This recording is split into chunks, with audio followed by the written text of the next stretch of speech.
अस्सलामुअलैकुम दोस्तों, आज की वीडियो में आपको बताएंगे कि सेठ आबिद कौन थे और इंडिया के अंदर उन्हें गोल्ड किंग क्यों कहा जाता था और क्या वाकई ही पाकिस्तान का एटमी प्रोग्राम सेठ आबिद की मदद के साथ मुकम्मल हुआ था।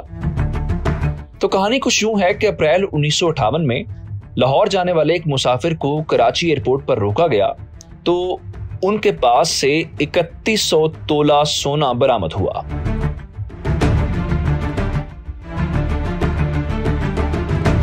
कराची कस्टम हुकाम ने जब प्रेस हैंड आउट में बताया कि उन्होंने 2000 तोला सोना जब्त किया है तो पुलिस की तहवील में मौजूद उस मुसाफिर ने उनकी तस्हीह की कि ये 2000 नहीं 3100 तोले सोना था।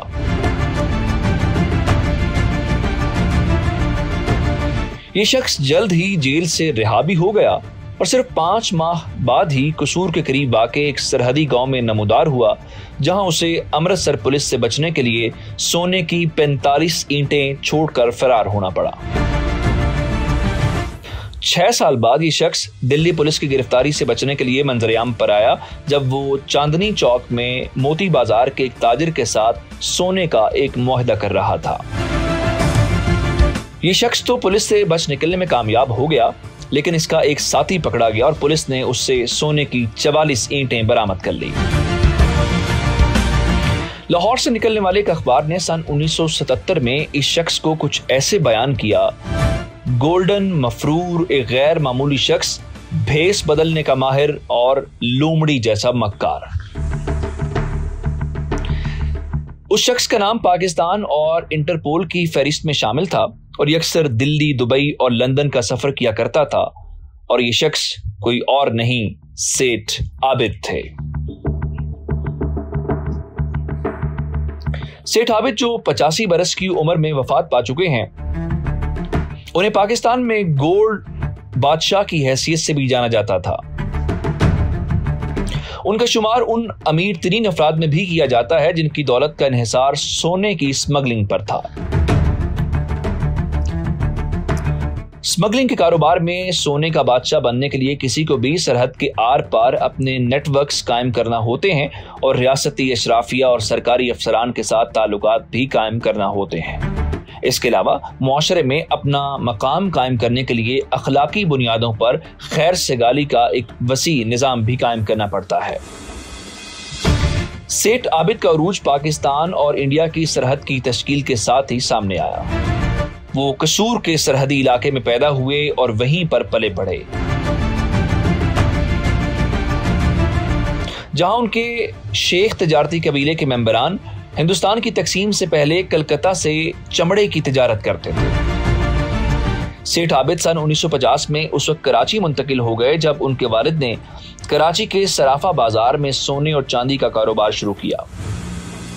कुछ ऐसे माहिगीर जो दुबई से कराची सोने की स्मगलिंग करते थे, उनसे मुलाकात के बाद सेठ आबिद ने सोने की स्मगलिंग की दुनिया में कदम रखा। 50 की दिहाई के इख्तिताम तक उन्होंने एक माहिगीर कासिम भट्टी के साथ मिलकर पाकिस्तान में सोने की स्मगलिंग में अपनी अजारादारी कायम की। सेठ आबिद का शुमार उन स्मगलर्स में होता है जो पाकिस्तानी तनाजुर में सोने की स्मगलिंग और स्मगलिंग की मैशत में इंतहाई अहम थे। उनकी ताकत कराची की बंदरगाह, पंजाब की सरहद, हुकूमती इंतजामिया और सियासी हलकों में तो मौजूद थी, लेकिन वो सरहद की दूसरी जानिब और उससे भी आगे बहुत से काम सर अंजाम दे सकते थे। लंदन, दिल्ली और दुबई में उबूरी राब्तों के साथ सेठ आबिद ने 1950 से 1980 के दौरान इंडिया की सोने की स्मगलिंग पर कायम अजारादारी को खत्म कर दिया। सेठ आबिद ये तमाम तर सलाहियतें 1950 की दिहाई के अवाखिर तक हासिल कर चुके थे, जब उनका स्मगलिंग का निज़ाम लंदन, दिल्ली और कराची में एजेंट्स की तवज्जो अपनी जानिब मबसूल करवाने और पाकिस्तान और इंडिया के माबैन पंजाब के सरहदी इलाकों तक फैल चुका था। इब्तदाई तौर पर यह निज़ाम करीबी रिश्तेदारों के नेटवर्क पर मुश्तमिल था। उनके भाई हाजी अशरफ, जो बहुत फरावानी से अरबी ज़बान बोल सकते थे, दुबई में मुकीम थे, जबकि उनके दामाद गुलाम सरवर अक्सर व बेशतर दिल्ली जाते थे और सोने के स्मगलर हरबंस लाल से मुलाकात करते थे। सेठ आबिद का नाम पहली बार इंडियन प्रेस में उस वक्त सामने आया जब सन 1963 में टाइम्स ऑफ इंडिया ने खबर दी कि पाकिस्तान के गोल्ड किंग के इंडिया में रवाबित हैं, जबकि उनके बहनोई को दिल्ली में सोने की 44 ईंटों के साथ गिरफ्तार किया गया है। ब्रिटिश एयरवेज में काम करने वाले चार्ल्स मेलोनी को सेठ आबिद का बरतानिया में सहूलतकार फर्ज किया गया। सेठ आबिद हर बरस हज पर भी जाते। इसके साथ ही अरब शेख ऑपरेटर्स के साथ अपने ताल्लुकात को बेहतर बनाते।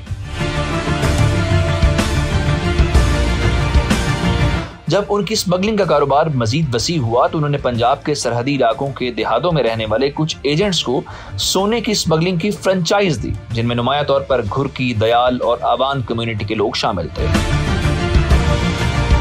सेठ आबिद के दर्जनों हरीफ थे, लेकिन किसी के पास भी उन जैसी सलाहियतें, रवाबित और सरमाया नहीं था। उनके बहुत से हरीफों के बरक्स सेठ पर उनके तवील करियर के दौरान कभी भी फर्दे जुर्म आयद नहीं की गई, हालांकि उनके खिलाफ मुतअद्दिद FIR दर्ज की गई। 1950 और 1960 की दिहाइयों में दुनिया भर में सेठ आबिद की स्मगलिंग की तिजारत ने फरोग पाया, जिसमें कभी कभी उन्हें रियासत की सरपरस्ती भी हासिल होती और लाहौर, कराची, दुबई और लंदन में सरमायाकारी और असासों की बदौलत उन्हें पाकिस्तान के सबसे ज्यादा दौलतमंद लोगों में शुमार किया गया। 1970 की दिहाई में सेठ आबिद की स्मगलिंग की वसी कार्रवाइयों को जुल्फिकार अली भुट्टो की हुकूमत के दौरान कुछ रुकावटों का सामना भी रहा और उनकी कुछ असासों पर कब्जा हो गया। सन 1974 में कुछ ऐसा हुआ जो किसी ने भी सोचा न था।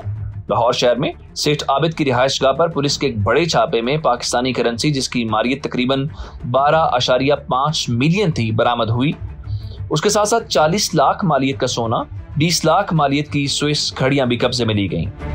इस छापे में लाहौर पुलिस ने 3 गाड़ियां और दर्जन भर घोड़ों को भी अपनी तहवील में लिया, जिन्हें गैर कानूनी सामान की नकलो हरकत के लिए इस्तेमाल किया जाता था। अखबारात ने इस खबर की सुर्खी कुछ ऐसे लगाई, पाकिस्तान की तारीख का स्मगलिंग का सबसे बड़ा केस, और पाकिस्तान के गोल्ड किंग सेठ आबिद पर आलमी सतह पर स्मगलिंग कार्रवाइयों में मुलव्विस होने का इल्जाम लगाया गया है। वजीर आजम भुट्टो ने सेठ आबिद इंटरनेशनल स्मगलिंग केस के लिए एक खुसूसी ट्राइब्यूनल कायम किया। इस ट्राइब्यूनल ने दर्जनों गवाहों के बयानात रिकॉर्ड किए, जबकि मुतअद्दिद वार्निंग के बावजूद सेठ आबिद इस ट्राइब्यूनल के सामने पेश नहीं हुए। सेठ की गिरफ्तारी का मामला न सिर्फ पाकिस्तान की रोजमर्रा की गुफ्तगू का हिस्सा बन गया, बल्कि भुट्टो हुकूमत के लिए रियासती रिट का भी एक टेस्ट केस बन गया। पाकिस्तान में इंतहाई मतलूब शख्स की तलाश के लिए मुल्क की तारीख का सबसे बड़ा ऑपरेशन लॉन्च किया गया, जिसमें पाकिस्तानी फौज, पुलिस, रेंजर्स और नेवल गार्ड की छापामार टीमों को तश्कील दिया गया। कराची में सेठ आबिद की रिहाइशगाह पर भी छापा मारा गया, जहां से बड़ी तादाद में गैर मुल्की करेंसी और सोने की ईंटें बरामद की गई। सन 1977 में जब कराची कोस्टल गार्ड को ये इत्तला मिली कि सेठ आबिद नॉर्थ नाजमाबाद में अपनी गर्लफ्रेंड को मिलने आ रहे हैं, तो वहां भी छापा मारा गया, लेकिन उससे पहले ही सेठ आबिद वहां से फरार हो चुके थे। सन 1977 में सेठ आबिद ने अपनी मर्जी से जिया की फौजी हुकूमत के सामने रजाकाराना तौर पर हथियार डाल दिए और अपने जब्त असासों की वापसी के लिए बातचीत की।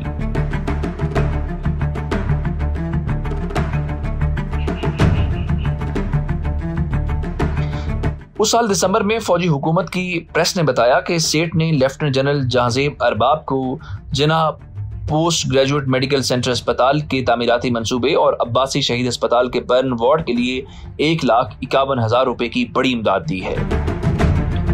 सेठ अब कोई कारोबारी मुजरिम नहीं, बल्कि एक पुरअज़्म मुहिब वतन बन चुके थे, जो रियासत और मुआशरे की भलाई के लिए फराख दिली से अतियात दे रहे थे।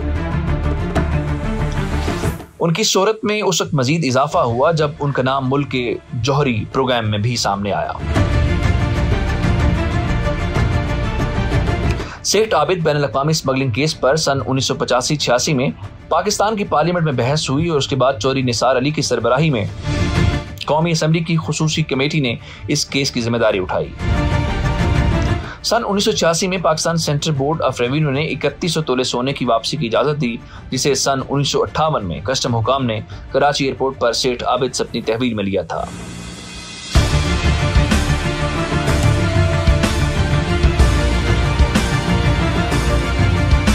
पाकिस्तानी तनाजुर में सेठ आबिद को बड़े पैमाने पर एक ऐसे शख्स के तौर पर जाना जाता है जिसने पाकिस्तान के जौहरी प्रोग्राम की तरक्की में मुआवनत करके एक स्मगलर की हैसियत को शहरी लेजेंड में मुंतकिल किया।